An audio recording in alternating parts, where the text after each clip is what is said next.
ఇక ఇదిలా ఉంటే ఇండియాలో సూపర్ స్టార్ గా చెలామణి అవుతున్న కొంతమంది నటీనటులు ఈ ఇష్యూపై అటు పాజిటివ్ గా గానీ ఇటు నెగిటివ్ గా గానీ స్పందించకుండా న్యూట్రల్ గా ఉంటున్నారు.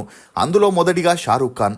ఇతను సీరియల్ ఆర్టిస్ట్ గా తన కెరియర్ ని స్టార్ట్ చేయగా భారత ప్రజలు తన టాలెంట్ ని గుర్తించి ఎటువంటి బ్యాక్గ్రౌండ్ లేని షారూక్ ఖాన్ ని సూపర్ స్టార్ ని చేశారు.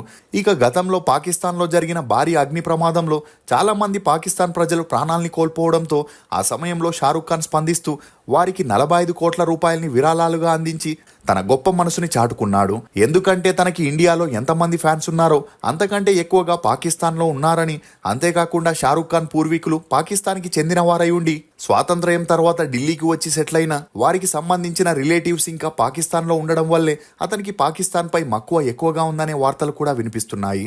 ఇక ఈ క్రమంలోనే పహల్గాం దాడి తర్వాత భారత్ పాకిస్తాన్ మధ్య యుద్ధ వాతావరణం మొదలవడంతో ప్రతి ఒక్కరూ ఈ ఇష్యూపై స్పందిస్తూ విరాళాలని ప్రకటించగా షారూక్ ఖాన్ మాత్రం ఆపరేషన్ సింధూర్ పై ఎటువంటి రెస్పాన్స్ ఇవ్వకుండా మెడ్గాలాకి వెళ్లి అక్కడ దిగిన పిక్స్ ని సోషల్ మీడియాలో పోస్ట్ చేస్తున్నాడే తప్ప ఎలాంటి విరాళాలని ప్రకటించలేదు.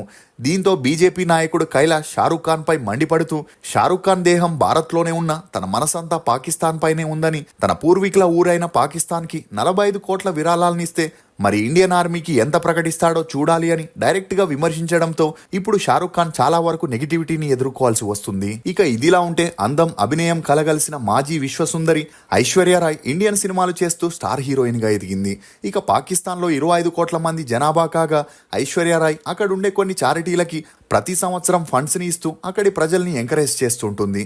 అంతేకాకుండా ఈమె మూవీస్ కి ఇండియాలో కంటే పాకిస్తాన్లోనే ఎక్కువగా ఫ్యాన్ బేస్ ఉండడంతో ఆపరేషన్ సింధూర్ టైంలో తను ఏ ఒక్క కంట్రీకి సపోర్ట్ చేసినా మరో కంట్రీ ఎనిమీ అవుతుందని ఈమె ఎలాంటి ట్వీట్స్ పెట్టకుండా సైలెంట్గా ఉంటున్నట్లు తెలుస్తుంది.